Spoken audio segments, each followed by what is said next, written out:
Recently finished reading Meeting with Monroe, which I found totally provocative and really love what you've done, you and he.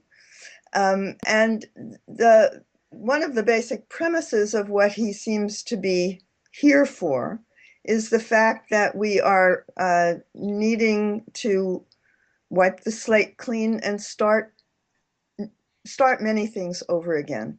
And the basic one, as I understand it, is our whole idea of what reality is.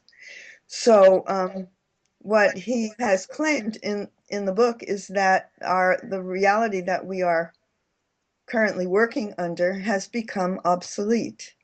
And this means that we have to rethink it. And I'm wondering how you understand that.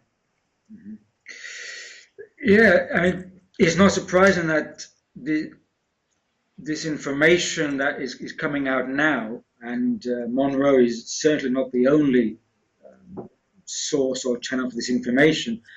There are many others coming through right now, because this is a time when we have to change things. In the future, our descendants will look back at this period and probably see it as that kind of shift from a flat Earth to a round Earth shift. You know, it could be that important, because what I understood is that everything is so entwined that you can't just change social systems and everything's going to work, because everything's really hinged around human consciousness. And if you can't change human consciousness and the way we look at the world, then any kind of solution or human system is only going to be a temporary measure. So I think especially recently, at least in the last decade, especially with a lot of the talk about the climate change, etc., and recently with the financial fiasco, it's really coming quite obvious that so many systems are not on the right track, and in a way many of the social systems are obsolete. But very little is being said about the kind of perceptual systems, the way we view reality. And that is what I got. That's what came across so strongly for me, is that what came through with Monroe is not so much talking about the social systems, but talking about the perceptual systems, how we see the world. Because unless we can change that or tweak that, then we're not really going to see what is a viable long-term solution. We're only going to see the same models again and again. So so I think really what we have to grasp is that our view of reality is only so far. It's like for example, if we look at the electromagnetic spectrum, you know, the human senses only pick up a thin slither of the electromagnetic spectrum. The rest of it is so far out of our perceptual ability. So we're only picking up a very small, you know, it is just a thin slither of a much larger reality. What we have to do now, I think, is just increase that perceptual ability to understand more of the bigger picture. And when that happens, we will understand that that reality is not only much more magnificent than we've understood so far, but has a lot more connotations and responsibilities and connections. And it's like when we go into a museum and you see a big picture, and we're so close to it we only see one bit of it, and standing back we start to see how the picture comes together. I think that's really where we're at, is trying to stand back and see more of the picture. So it's the crux, isn't it? The crux is getting the reality right. Right. So then I totally agree with you. And the question then for me is, how do we go about getting the reality right? Because what I discover constantly as I've been trying to do this over the years is that people are very emotionally invested in what they know and what they feel safe with. And changing the mind and the perception of the context in which we all live um, seems to require, at the same time, changing some of the systems so that people can get used to experiencing and seeing and feeling something different, through which they then can shift their minds. So it's a conundrum. You have to somehow find ways of doing both simultaneously. And the question that I ask myself on a daily basis is, how do I do that? What do I do today that will do that in some small way? So how do you deal with that yourself? Well, I'll agree that everything it's a mutual relationship. So we're not going to have an overnight change or light switch and everyone's going to wake up and think, oh, this is the way it should be. I'm going to change everything now. It's not going to happen like that. My sense is that many people have been already internally changing over the last well, I say decades, but the last few years especially. Mm-hmm. Imagine 10 years ago, people weren't having the quantity of people weren't having the conversations they're having today. So the sense I get is that change is coming anyway, and it's going to happen on a generationally. There's some kind of movement happening through the human species. So that change is coming anyway, but that's happening in its own time, and but there's a quantity of individuals who are picking it up sooner or already. Mm-hmm. They're the ones who perhaps are going to be the early wave of change makers, or to give a whatever change agents or change mutations. There's people who are picking it up, and they're tuning into that already, and they're trying to already shift themselves internally to make sense of what they feel is the right way or instinct. Mm-hmm. So they're the ones who are going to start, especially the younger generation, to start making the systems change initially. Mm-hmm. So then, when those systems start to change, that's going to affect the other people who are getting it in their own time, maybe later on. Mm-hmm. What I sense is changing, and I think this is the major thing, is human intuition Mm-hmm. or instinct. Mm-hmm. Instinct is picking up on the changes which is, for want of a better word, coming in the air. And human intuition is getting stronger, and it's going to be a larger wake up call for more people. I think there's going to be a shift in society whereby now people are we're invested in the status quo, which is very much a kind of a rational, logical, this is it type of Mm-hmm. sensory understanding, and that's conditioned through our societies for donkey's years. Um, and intuition, which has always been seen as a kind of indirect source of knowledge, has been put in the periphery, Mm-hmm. maybe pushed with um, intuitives or sensitive people or people on the fringe, or I mean, a lot of people, a lot of the let's say people who are being in certain communities or tribes or even the shamanic realm has been very much working through the indirect intuitive mode, and that hasn't been accepted as a kind of model of knowledge. And I think more people are picking up on that, and it's going to be becoming stronger and stronger part of our kind of knowledge, our knowledge systems. Well, I agree with you, and I have been observing this, and I think it's even stronger than that, in the sense that we not only have not been picking up on the indigenous shamanic modes of thinking and perceiving, but we've been trying to destroy it very actively. And when I look at the kind of ultra conservatism and the violence that's going on all over the world, the way I mean, I I would like to see that it is actually significant to this change, in that people are terrified of something that's different than what they know. And so they are overstating their own positions in some way as a way of trying to keep things familiar. And I look at the young ones, these sort of naturally intuitive types, and what I perceive, I'm sort of wondering how you see this, is that they're actually born with these intuitive abilities much more present than my generation. For example, I'm older than you.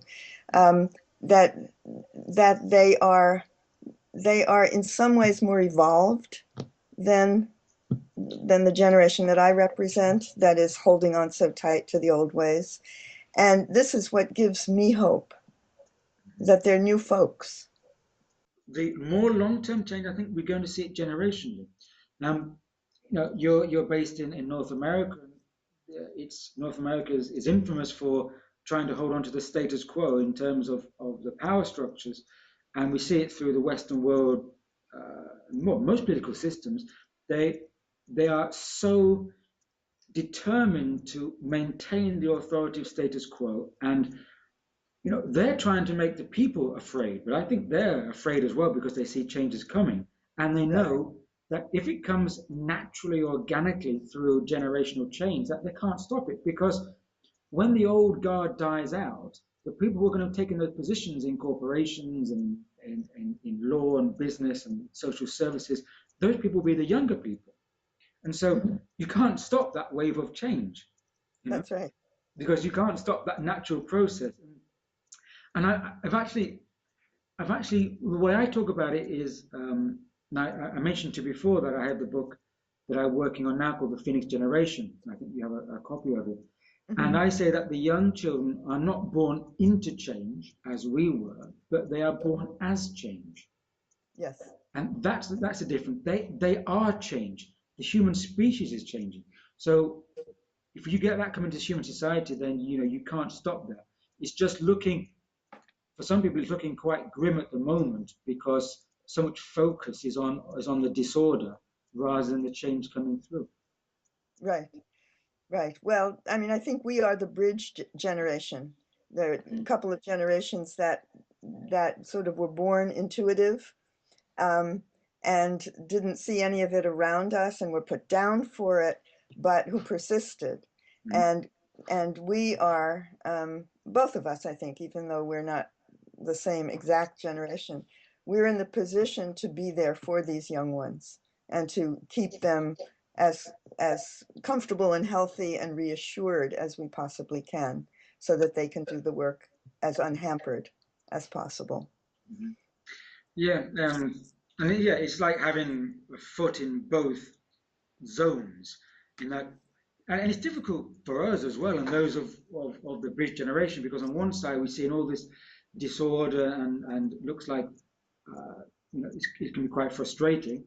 And then the other side, I think we have the responsibility to keep a focus on the positive change that's coming, and to use that vocabulary to speak in that direction. Hmm. Um, it's not even the younger generation today, who are, let's say, in their teens, they're finding it difficult. We've seen a lot of the problems about people somehow losing the plot, especially violence, and the problems in a lot of schools, Hmm. because the old models are not catering for these younger minds. And so if you throw the old school system at them, and then they're going to be frustrated, and they're going to try and probably the first reaction is to rebel against it. So there's it's not just as simple as by saying the younger generations are going to come in, it's all going to be easy. So I think a part of our responsibility is also to try to understand them, um, Hmm. as well as trying to start the early incremental change. Yeah. Yeah, and I think that that whole emotional component for them of being understood by somebody who's not of their group.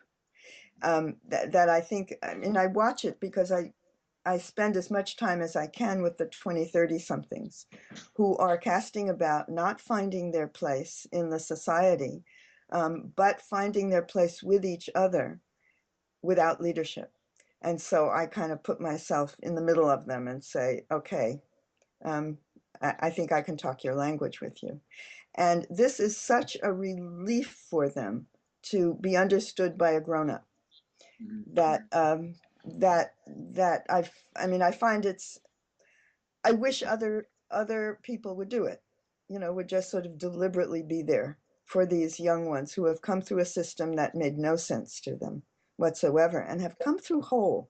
That's what's so amazing. They're so smart and they're so committed, and they're all there if only they had some sense of where to take it. So so I'm encouraged, and I'm, in a funny way, I'm sort of encouraged by the disorder, because it has, if there isn't disorder and that deep displeasure that people are feeling, then nothing's going to change. They have no reason to. Yeah. I mean, that's a important point as well, is that disorder and chaos is always served to be a trigger mechanism or a catalyst to Mhm, to make change. Because if you look at the history of societies, you get long periods of static, very little change, and then you have these periods of quite intense disruption. Is what you mhm, get tipping points, mhm, and so chaos is often an indicator that something is, just like illness is an indicator of the human body that something's out of balance and mhm. it's painful often. Then chaos is like a kind of human society illness. It's telling you something's wrong and this is a catalyst for change. So um, it's not surprising at all that there's so much disruption and what we can say chaos in the world, because that's a sign that things are on the move. Things are more fluid. You have to break things up before you can reposition them and recalibrate them. And that's what we're Exactly. seeing now. And I think there's a scientific model for that. Isn't it true that when things are moving in physics, I think this is, things move to a higher level of integration, they break up first and they go through a chaotic phase before reforming in a more intricate manner. But Yeah, there's that time of just a mess. yeah. It's often referred to as the phase transition. Phase transition, exactly. It's used in complex systems, complex sciences, is that you have a moment of increased excitability because so much energy is coming into the system that the Hmm. system has a choice. It either has to break through or break down. And so Hmm. how do you reassemble all that extra energy coming in? Well, often the system expands to a system of greater complexity that encompasses the new energy or the new models, and Hmm. yeah, and then recalibrates. And so that phase transition is the time when it's dealing with all the kind of increased excitability in the system. Right. And in the past, there's been breakdowns. Um, I, I mean, a few years ago, I think we could have said, well, we're not sure which way it's going because the excitability is so out there. We're not seeing any signs of which way it's going, and it could have broken down. And some people are still saying it's going to break down, but I don't agree with that. I say that we've come so far, and we're seeing so many positive signs on the periphery, because that's where change often happens, on the periphery, not in the center. The Right. center is the status quo, where all the Caesars are panicking and trying to hold it together. Um, so I think we're going to see now that there's going to be a breakthrough. I'm certain about that. The question is, how smooth or not so smooth is that transition going to be? Right. And then there's also the reality of the environment. So I think on the human level, there's no question but that we are going to be breaking through. But how are we going to find ourselves in terms of the environment that we live in, which is on a very dangerous brink? And how do we put these two together? My response would be that they have to be together, otherwise there won't be a breakthrough. In Hmm. that we cannot envision a long-term future unless we have a balanced and a correct relationship with the environment. It just won't happen. Because if we don't fix our relationship with the environment, then we're not really going to move on in the way we need to. We're still going to have be in that problematic phase. So the going back to what we said earlier about having a new perceptual set and a new understanding of our reality, that has to change to really have a long-term permanent change, and that has to include an understanding of our integral relationship with the environment. And so if we're talking about models, and we can say we're in a kind of rational industrial mindset model now, then the model we have to move to, and what we're seeing with all the young children networking and collaborating, it's an integral model. Mm-hmm. And that integral model has to include a correct understanding and relationship with the environment, or it won't happen. I don't think there's an either or. Right. It may take longer than other sorting out our associations with other systems, may be quicker. The environmental one, we may get around to understanding it quicker, but actually getting it in place, because the environment is such a huge system that if we start to right our wrongs today, it'll still take time for it to permeate the system and to start to make it more balanced again. Right, and since much of the problem has been created by the economic system that impinges upon the environmental system, changing the economic system is I can hardly see how we would start to do that. It seems to me that there has to be some kind of interim phase of learning how to creatively deal with the realities, say, of climate change. We're going to have to deal with how we survive, how we feed ourselves, how we deal with resources that are being used up. Not only the human dilemma, but the very fact that we need the environment which is breaking down in order to live. So there are many things that have to happen sort of simultaneously, and it's quite complex and quite subtle. And here we are still worrying about Thanksgiving turkeys, for example. So can you comment on any of that? As you said, Carol, it's so complex. The good sign is that we are understanding now that all these systems are intertwined, and we can't just make a grand gesture into one system and think that's going to change everything. So I feel that what's going to happen is a kind of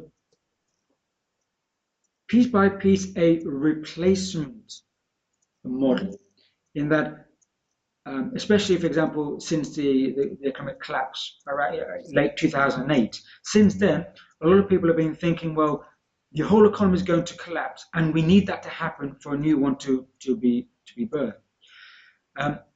And these kind of grand collapse scenarios are being put forth. I don't think that's going to happen, and I don't think it's the best way either, because if any one system has a total grand collapse, it's going to be close to anarchy. What we need is to start having replacement models coming in slowly in parts to start to build up the kind of scaffold. Mm-hmm. We can't replace the building unless we've got a scaffolding already in place within it. So, for example, I think we should, instead of thinking about all these grand geoengineering of the environment to create one solution for all, it's not going to work that way.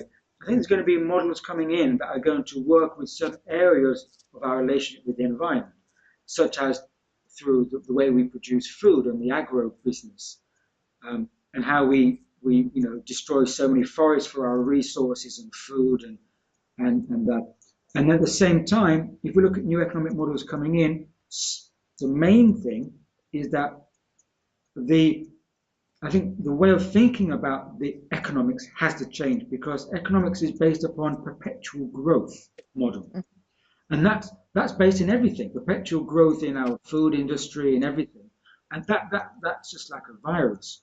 So if we can get out of that mindset and then start to see how we can work with economics in a different model, then slowly those different models can percolate through the financial system and start to help bring up a scaffolding in different countries. And then that will kind of trigger other systems, like I said, the food systems, the resource systems, and then that will trigger how we work with the environment. So these incremental changes have to think percolate through the system, and they start to make change in a more kind of organic way. I think the collapse and take out the system completely model is not going to be good for anybody. Well, I don't think it will work, actually. Um, Now, a lot of our systems are either based on or take advantage of the way we think of science. So, and I'm married to a scientist and a chemist who teaches at the University of California. And what has been fascinating and sort of horrifying for me over the years that we've been together is how blind these scientists are, from my point of view, not from their point of view. Um, and how slow they are to change. So, and as he argues, he says we now teach green chemistry, and I'm actually delighted that it's the case. However, 50 years ago, I was saying you've got to do this differently. You've got to. The first thing you should say to your freshman class on the first day is how chemistry fits into the rest of the world. And they don't do that. They just think of it as this very separate enterprise in which they deal with this fascinating stuff. And they're very intelligent people. And they have no idea what they're doing, from my point of view. This whole genome, changing the DNA of foods and splitting the atom and all the things that these brilliant scientists do is insane, I think. So, but there they are, and they are almost like a religion in the society, in terms of the society's mindset. They are believed. And half the time, I think they should be believed, but should not be believed wholesale, from my point of view. What do we do? How do you touch that? Well, you're right. Science is a religion, but it's also a very necessary one. Science, well, we need science. Definitely, science is at the forefront of human society and civilization. Um, but predominantly it has been, as you say, sort of changed and dogmatic because of so far the scientific way of understanding the world is through this. We have to test our hypotheses, we have to know we can believe it, we have to touch and feel it, and we don't allow the subjective intuitive mode to enter science. So that's been predominant, but that is changing. And it's I think what we're going to find is scientists are going to be shocked by what science is going to reveal to them. Mm-hmm. So I think it's going to come from the other way around, rather than scientists saying, this is the new way the world is and we've changed our understanding. I think that the world and the laws of the universe and science is going to show scientists that reality is different, and they're going to be surprised. The first wave of that was the early part of the 20th century was quantum physics, quantum mechanics. That was a certain segment of science. Now with quantum biology coming through and the understanding that, for example, human DNA is like a liquid crystal, and the human body is like a hologram giving off a biofield. That is a new scientific understanding, which again is shocking those who are listening to it. So in the different parts of science, these new revelations are coming through. I think 25 years ago, we had the first stirrings of string theory. And that was like, whoa, are there really possibilities of 12 dimensions? I mean, even, that was a big shock. That has been remodeled now. It's still not been accepted. They're still working with it.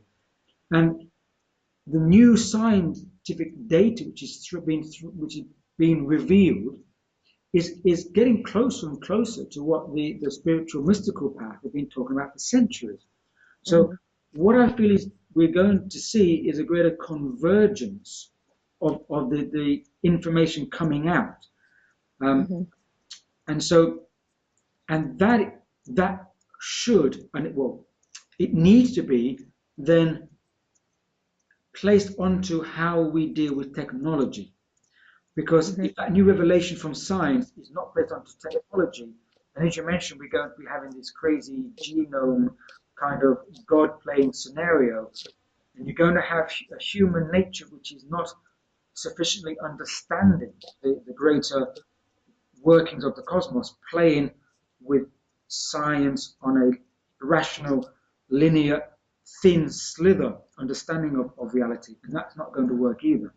So I don't know how long it's going to be, but I feel that in the upcoming years, especially in the next 2 decades, we're going to see a lot of surprising new information coming from science, which is going to shock the scientists, and it's going to be a big enough shock to start re-evaluating what we think are the models of reality. I'm seeing it happen in astronomy right now. My oldest son is an astronomy professor, and I've been fascinated by dark matter and dark energy, which I perceive as being very much like the mystical teachings of the void. And what is discouraging to me is that I have these discussions with him and sometimes his colleagues when I'm there, asking the question of, do you see, what do you think dark energy is? And do you think it's possible that this may be something that is close to what the mystics have been talking about? And they sort of pat me on the head and laugh like I'm really somebody's silly mom. So I don't know. I mean, it would be very disappointing to me if my own child didn't get to it himself. But I would not be surprised if his child was open to it. Yeah, and I think that is what's going to happen. I mean, I don't know. One of the fathers of quantum mechanics in the early part of the 20th century, I don't know which one, whether it was Wolfgang Pauli, but he said that the new ideas in physics are going to be understood when the old guard dies out. Yeah. That's how ideas get more assimilated. So, and I think it goes back again to intuition, because the first guard of astronomers will say, well, we don't understand this dark matter. It's dark, isn't it? and then the next wave, perhaps your son is going to say, well, there's something there. We've got to try and work it out. It's mysterious, but there must be a scientific explanation for it, and we're going to work it out. So there's a slightly shift in at least more leeway. And then your child, if they're an astronomer, as we said, the young children have got a strong intuition, and they're going to intuitively, I feel, understand that this dark matter is something which is completely what we haven't understood previously, and it does have a relationship with what the mystics have talked about, and they may make the association that thousands of years ago the Hindu sages were talking about the Akasha, and the Akasha could be the dark matter, the underlying fundamental, the energy in the universe. And so those connections, I think they're going to pick up on them a lot stronger and not be afraid to start joining the vocabulary and making the associations. So when I worry about how we're taking too long at this as a species, I'll give you an example, and this is right in the family. The children, my grandchildren, have been asking me. They know that Grandma's a little strange, and they've been asking me sort of secret questions. What is ESP, and do you ever have dreams like this?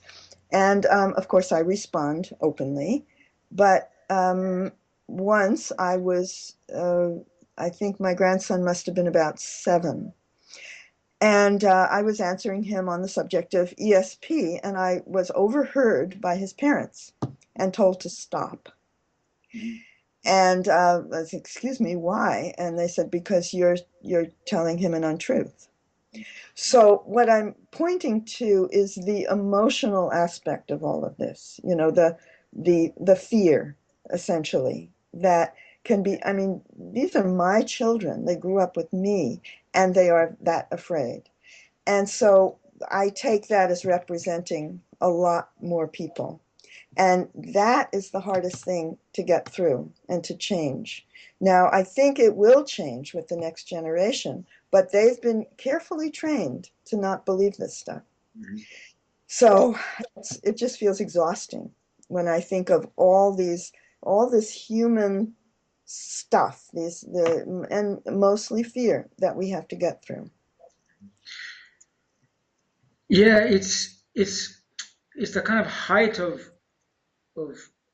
irony that um, everything is based upon is about human capacity, and we have already that capacity, but we've been told, well, been told it doesn't exist. So we're walking around like a hidden encyclopedia of all the knowledge that is available, but we're not told we can't look inside it. We can't open the book, the human book. Mm-hmm. And really, uh, is that fear has been, I would say, has been invested in human society for millennia. Mm-hmm. Because Mm-hmm. in a way, so it's a way of social control. Because if every human understood the capacity they have, then you wouldn't have the kind of control systems that have been in place all through civilization. So there is a lot of investment in that. And so it's the same thing as when a child grows up and starts having invisible friends, or they start to talk with you use your imagination, and then slowly the parents say you can't use your imagination in that way. Grow up, grow Mm-hmm. up into what? Mm-hmm. So it it's it would be wonderful to see a future time when we'll be able to see people in society talking openly about it's very normal that humans have ESP, they have telepathy. We can communicate non-verbally because my understanding that that's all part of human capacity, human potential, and it's natural. So it Mm-hmm. must be, I think it's quite frustrating, and you're probably frustrated as well, when all you want to do is talk about inherent human capacity, and people are Mm-hmm. looking at you like you're crazy and like you're just telling lies. Where it's the other way around. You probably agree that we think all this, you don't have any capacity or any ESP or something. That's a lie. But we have to be patient with it because the fear is through not knowing or ignorance. Mm-hmm. So we need a great bucket full of patience to deal with people who think we're talking nonsense when we know we're not. Yeah, the bucket full of patience. Well, the other thing that occurs to me is the whole notion of having intermediaries between oneself and what we call God, that we are not capable of reaching for that quality of divinity or spirit or however you call it on our own. And and that is really deeply ingrained. And it is ingrained on the level of the heart, the where our soul lives. So changing that, I mean, I look at the religious traditions, and I also look at evangelicism and see what they are, the positive aspect of that, what these people are experiencing that all of us are longing for. And they're experiencing it in a way that, from my point of view, is manipulated, but but they are having an experience that all of us want. And I mean, oh my goodness, how do you begin to address this and to make the change both in your own life and in whatever lives you touch? Yeah, I think that's a crucial element is shifting from a brain culture to a heart culture. Something we haven't touched upon yet, Caroline, is the notion of us living in for a long time a patriarchal society, which religions were based upon and strengthened. So that what you said about not about needing the go-between our divine source and ourselves, the kind of God broker, Hmm. that was what religions instilled, that because it gave them power on earth to be the brokers. So, Hmm. and history is full of times when religions have tried to exterminate the interior knowing. I mean, that in the Gnostics, for example, the Gnostic path was trying to have a direct connection with one's higher self. So, when we look at the extermination of the Cathars, and even going into the extermination of the witches, Hmm. because the witches were women, which is a matriarchal threat to the patriarchal societies. And it's Hmm. interesting how the religions were very structured on hierarchy, boom, boom, boom, boom, control system. And it's interesting how a lot of the witches were called witches' circles. They gathered in a group, Um, that is, again, a very feminine symbol and a very feminine way of being together. And yet we're seeing that today because the male model of hierarchy and top-down systems is now seeing the rise of collaborative, distributed networking, social networking, which the young people are picking up very quickly. Social networking is the idea of the circle, which could be related to the witches' circle. And what I sense is that's not an accident.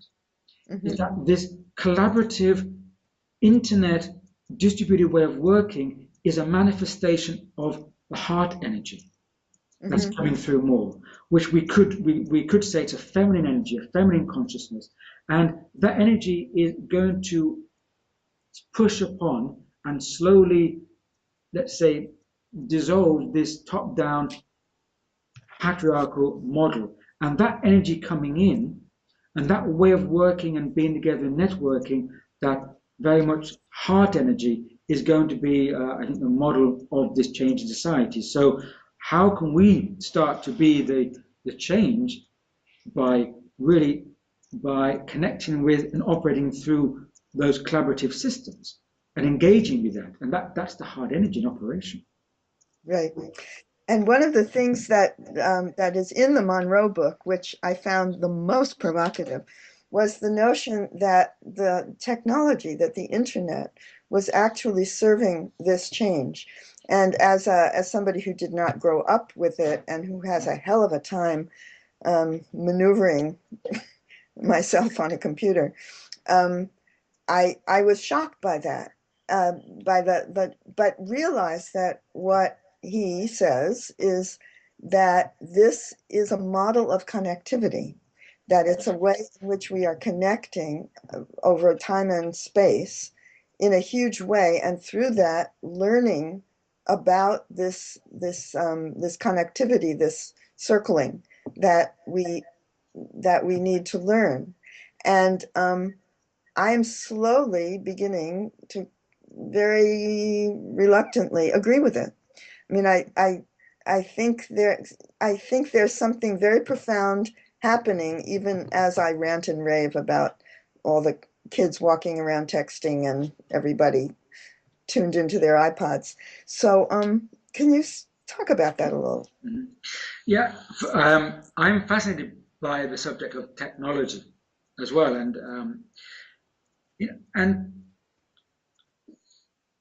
of course, technology. Yes, it's a sort of Damocles in that it could be disastrous as well, and so I think there's been too many arguments saying technology is good for us or bad for us, and looking at this kind of either or thing.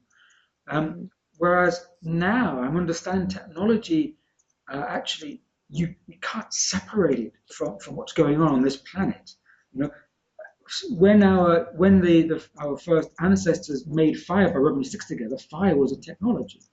Mm, And we just have a different form of technology now. And what the understanding that I received is that what's happening now in like the internet, for example, in this particular technology, it's kind of an externalization of what's to come. mhm, So we need it physically in our face as a kind of front runner. Um, mhm, now, I'm not sure exactly everything was in the book because there were so many conversations. I remember some things. I'm sure most of it is I discussed in the book, but something that Monroe hinted at was like, for example, he said in the '60s when there were people who were experimenting with drugs in altered states. Of course, mhm, it was a temporary state. You took a experimented. You went into a different realm, and then you came down, as they say. And people had experiences of telepathy and ESP in those states. And and um, and so what was suggested was, well, that functioned to give humanity a taster of mhm, that telepathy is there, ESP there, and there is an altered state there. And so that taster was showing you that it's inherent in human nature, and it will to come. It's like having a movie trailer, 6 months before the movie comes out. And mhm, so I sense technology is like that. It's like a blueprint of showing us how we are connected externally, because that's just a projection of how we are connected internally. mhm, mhm, So, we're understanding that we can be connected with someone across the other planet, side of the planet, like we are now. You're in North America, and I'm in southern Spain. There's 9 hours difference.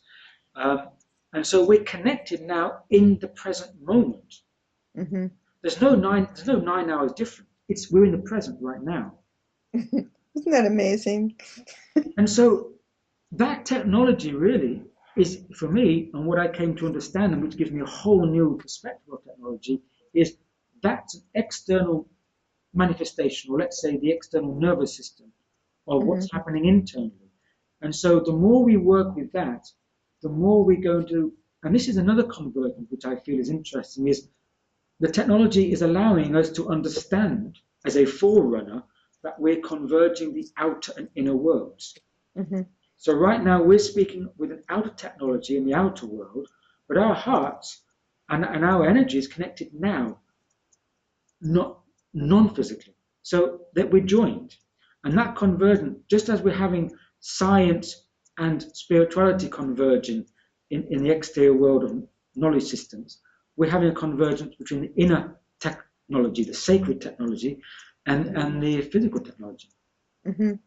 Well, what I realized when the drug era was on and people were having these experiences that I had been having as well. I mean, since a child, what I understood the drugs as doing was sparking that aspect of themselves so that they saw it. And then they had to go back and create it slowly with a foundation. It's not a pill that does it. It's life experience moving in a certain direction that will actually make it possible for you to have that. And I believe it's very similar now with digital technology that we are seeing what is possible and then having to go back to ourselves and find what we have to do in order to have that sensitivity such that we are in touch with the subtle realms that make this kind of connection possible. And I see that as the healing work that we have to do. We've basically got to clear out all the congestion, the junk, the added layering of stuff, and get back to something that's cleansed and of our essence. And then the capability is just there, and the experience is impossible. And then taking it one more step, I see it as basically us having to learn how to love. which is ultimately what we all want anyhow. Mm-hmm. Yeah.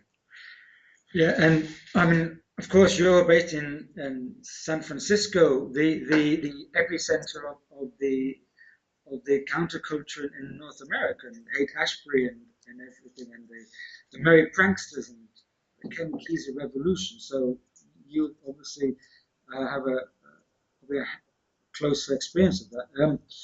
Yeah, it's yeah, because it's like reverse engineering, as you say. We popped the pill, and those of us who got it, or those who understood that there's something there, went back into life and think, well, how can I reach it through a permanent state? And that takes work on ourselves. And so that's what we're going through now. We're trying to re-engineer how can we move to that state but make it permanent in the world. Mm-hmm. And I say that shift to the heart energy is moving from, for example, people have been talking for the last 20 years about the global brain. The world is the global brain. It's about time that we said, well, the world is an empathic heart. Mm-hmm. If we change our vocabulary and our metaphors, we may be on the first step of the road.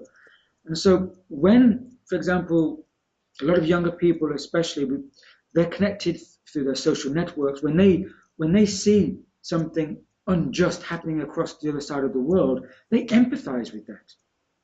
There's been wonderful examples of campaigns started, people supporting their peers across the world. Even young people, for example, in Israel, supporting their generation in Iran. They hold up these placards on Facebook and say, "We love you, Iran." They don't. The young people don't want war. Right. And so what they're doing is that when they're connecting across the world through the technologies available, the global digital technologies, they're connecting through empathy. Mm-hmm. And so we understand that it's not just a global brain, it's an empathic heart, the world. And we're moving towards that, and technology is fostering that shift. Mm-hmm. And so that, I think, is going to be part of the triggering mechanism, is because human empathy is contagious. Right. Right. And young people are also traveling, backpacking all over the place and falling in love with people and getting to know strangers on the train and then meeting the boyfriend or the girlfriend and it's each of those relationships that helps to make this change. And I'm realizing that we've come full circle in our conversation, which was the first question of um, how do we shift consciousness? And I think this is it. This is the way. Is one way or another feeling that the empathic heart and falling in love with each other and having conversations over time and space as we're doing and exchanging longings and visions. Mm-hmm. So in fact all the technologies, flying in an airplane and having telephones is making this connectivity possible. And the connectivity is what will do it, what will change the consciousness, I think. Yeah, I mean, so right. I mean, remember in the early days, everyone used to love receiving a letter. As long as it wasn't a bill or anything negative. But when we used to write to our friends and have pen pals, receiving a letter was usually, for me, a joy. Contacting you, read the letter, because I had pen pals when I was younger. And now, the joy we have of receiving emails from our friends, having the Skype chats. I think everyone, if they're honest with themselves, they love that contact. And Yes. it does something. It's a human family. And now the human family is multitasking together, Hmm. which again is a very heart non-masculine hierarchical trait, doing things all together. And we're multitasking as a human family now. And the more we recognize ourselves as a human family, that is going to just organically shift our consciousness, which will then just percolate through, I think, our social systems and ourselves. So, when we have a great conversation with someone like we're having now, you feel a buzz, and so the next person you meet, you pass that buzz on. Hmm. Good energy, all energy is contagious, and that's why we have to move away from the fear factor because fear energy is contagious as well. So Right. we need to ensure that we're passing on the positive, the vibrant, dynamic energy. And we do that through our connectivity and our communications, as you rightly said. So the more we do that, and the more that we do with love in our hearts and wanting to reach out and help people and just to share our humanity and share and help people across the world, um, we're going to see that consciousness changing. Did you know that the largest job sector in the last few years has been the service sector, the volunteering sector? That's had Mm-hmm. the largest intake of young people. They're signing up for it. Yeah, Hmm. young people, rather than going into the standard jobs of industry or 9 to 5 or office jobs, they want to go out there and take volunteering jobs and go abroad, spend a few years abroad, help other people, help other Hmm. communities. If that's not a sign of change, well, what is? Right. Well, one of the young people who I teach was telling me that the economic downturn has been actually a very positive thing for her cohort because no longer being able to have one of these 9 to 5 jobs, the only way they can support themselves is to get very creative and dream up something to do in the world based on what they love to do, Mm. and then to make it available, to share it, and to sell it when possible. And so I said to her, "Okay, what's yours?" And she said, "Well, frankly, I'm into teaching men intimacy." And I love that. Because, the men need this. And she's actually supporting herself doing this.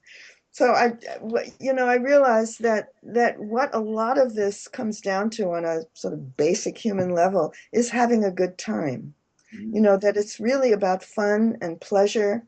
And when you are having fun, people want to be around you. They want to know what it is that's so much fun and to participate. So we're not only expanding connectivity and love, but we're expanding pleasure.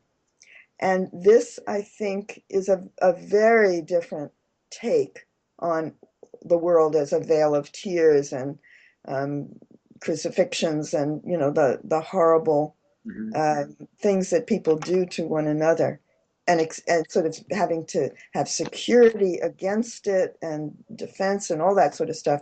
We're really changing. We're changing that mindset, and ultimately, that's what we're trying to do. That's right. And unfortunately, the mainstream media is not showing that change. It's still highlighting. Basically, mainstream media is just a channel for the bad things in the world. Hmm. And so it's not actually showing that what is coming through, what's happening. I mean, you've mentioned some wonderful projects in your local area and the Yes World, and people who are realizing that needs change. So, you know, you probably years ago, you probably wouldn't be able to make a living out of teaching men intimacy because there wasn't the need or there wasn't the ability to approach that.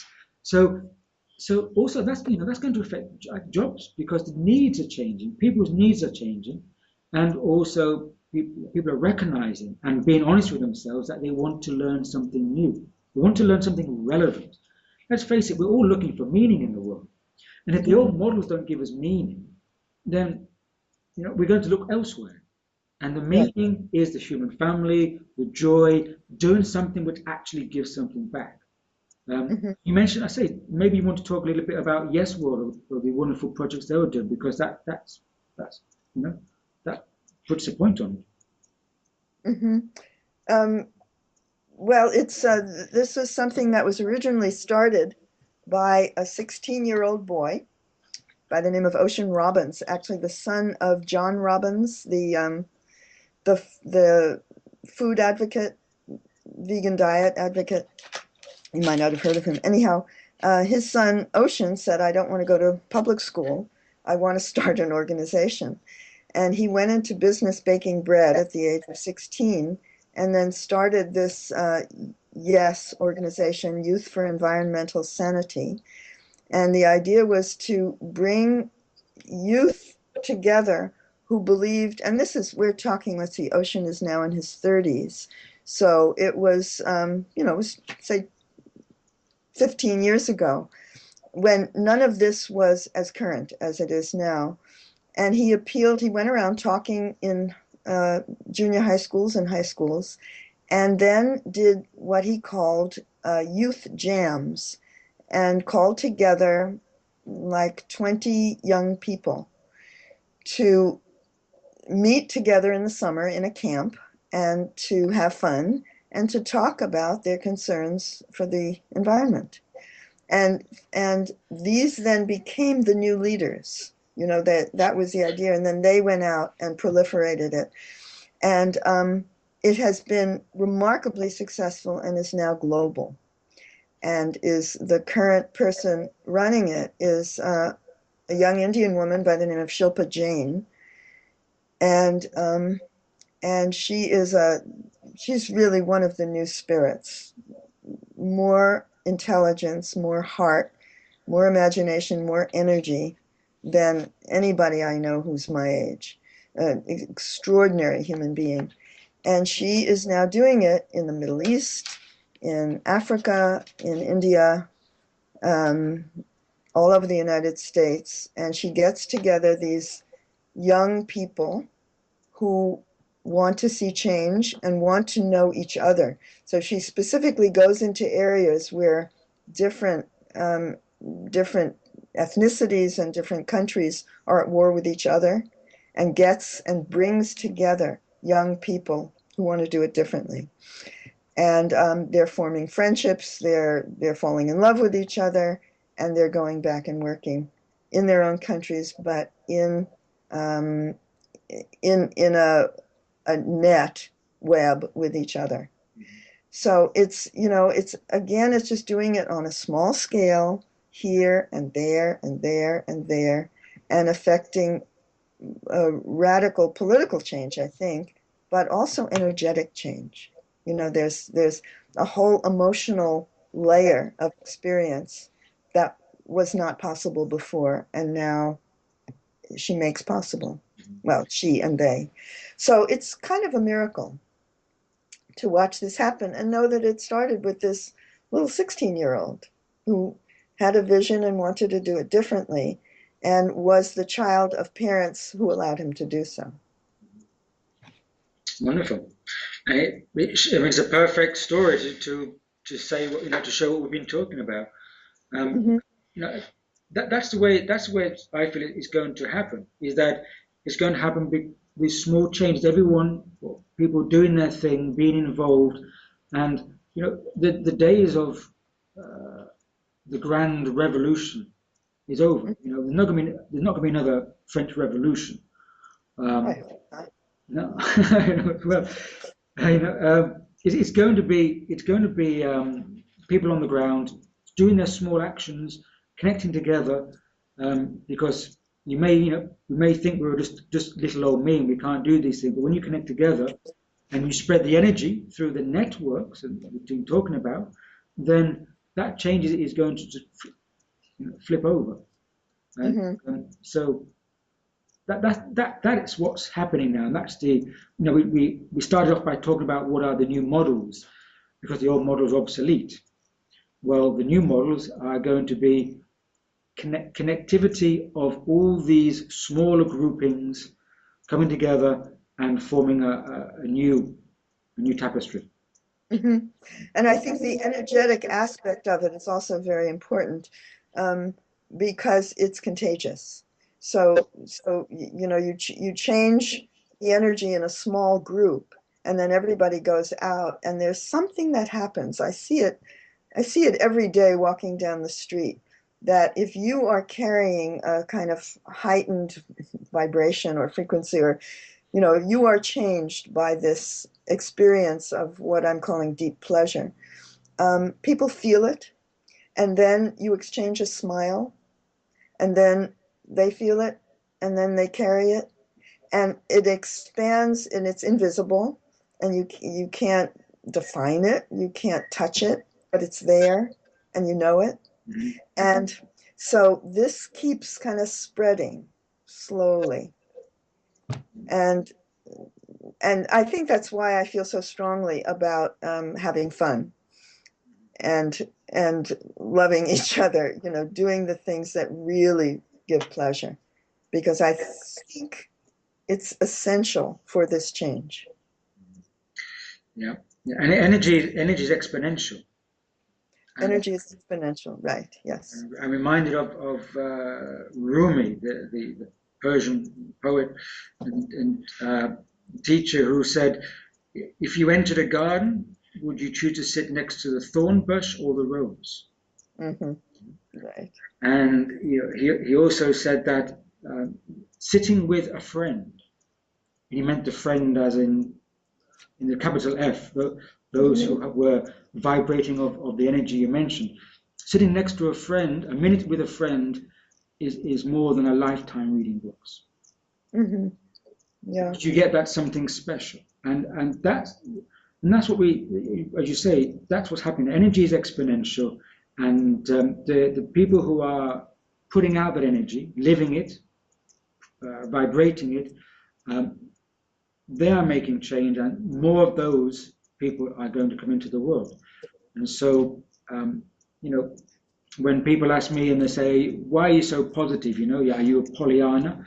Um, well, I've seen some of this change coming as you have, and I think it's inevitable.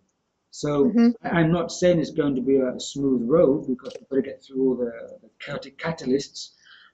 But I don't see any other way. And when I see young people just going ahead and doing it, and doing it in ways that I couldn't even foresee myself doing it, they're way ahead of the curve than me. Um, Hmm. then what other choice do we have? We're going to see it coming in. Yeah. It's very exciting. We're living in an extraordinary time, and I'm so glad to be here for it and to watch, to watch the it actually happening rather than just being something that I know in my bones. I can actually see it on the ground. Obviously, as you say, it's in your bones, and you're a wonderful example of someone who's been seeing it for a long time. Can I ask you, I mean, when did you start feeling this? Did you, as a young person, as a 20-year-old, did you feel it then, or is it something which came on later? I would say I came in with it. And I'm remembering when I was reading Monroe, he has something about the inner life and the outer life coming together. And I remember noting and thinking to myself, you're 12 years old and you're thinking this, feeling that I had I called it my inner stream, and then there was the outer stream of the world. And I said to myself, what your life is about is bringing those two streams together. And I have always been doing that, trying to bring those two streams together, even when it didn't look like that was at all possible, or when it was too dangerous to show the inner stream, which was most of my childhood, I would say. And even now, things like, with my scientific family, thinking that I'm I don't know what I'm talking about, or I'm a little nutso. Um, even the put downs, which come at us all the time, especially if you live in a big place. Uh, there's no doubt, that the what am I trying to say here? The certainty has been growing, but the ability has been there from the very beginning. So you were an early wave Phoenix child. I think so, actually. And I think I had an initiation at the age of 11 when I had an experience roller skating in the street, living in New York City. And I skated, somebody was chasing me, and I was skating faster than my body could go, and of course, fell and landed on my back and looked up and saw the universe for the first time. And what I saw in that split second was I saw all of space, starting with me in the center and then extending out beyond the galaxies to the to into dark nothingness, and beyond that no boundary, and then coming into my body and going down to the photons of my atomic structure, down, down, down. And I saw myself in the middle of both of that.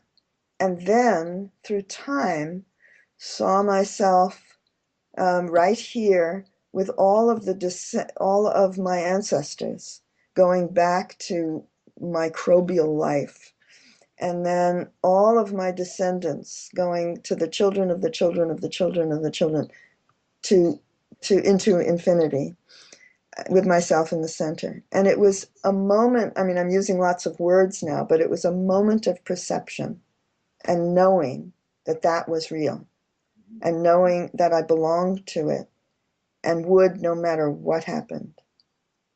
So I now see it as an initiation moment. And I remember after it happened, sort of looking at the adults, listening and seeing, does anybody, I mean, is this just common knowledge that I'm just learning? Does anybody else see this? And over years, realizing, no, not many people see this. And however, I remember specifically when the first time I heard Bach organ music, saying, he knew this.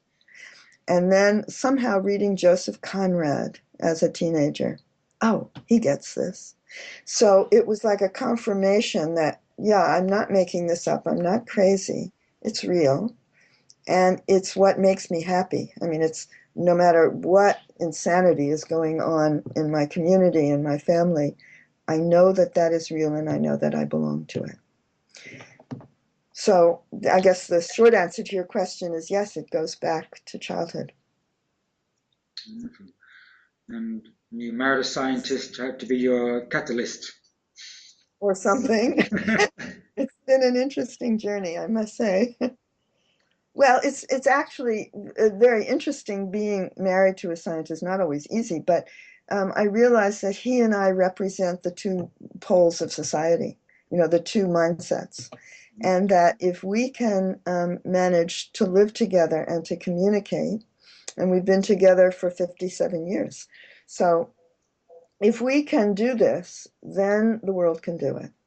If we can't do it, then, I don't have any source of hope, because it's really hard to speak a language that communicates. Mhm. And we've been spending all of this time constantly trying, both of us, and accepting that we're complements of each other, even though we don't come from the same shore of the sea.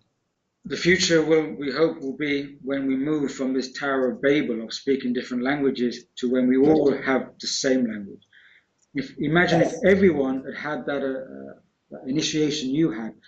Once everyone had shared the same perception, then Hmm. there will be no bickering or confusion or war, because once everyone is able to have that perception as Hmm. you did, then imagine how the world would be if we shared the perception. Well, it would be a lot more interesting, for sure, because it would be a lot more dimensional. And we spend an awful lot of our energy trying to keep the dimensions under wraps and keep stuff out. And we're missing so much by doing so. The veil's tearing. The veil is tearing, or dissolving. I prefer that. Yeah. So these miracles, or what the scientists may call anomalies, they're coming through, and they're coming through thick and fast now. So Yes, yeah. yeah. It's a very exciting time, and kind of cute to watch, people like my husband experiencing a synchronicity. we sort of can hardly believe it. No, I'm looking forward to the future. I am too. I am.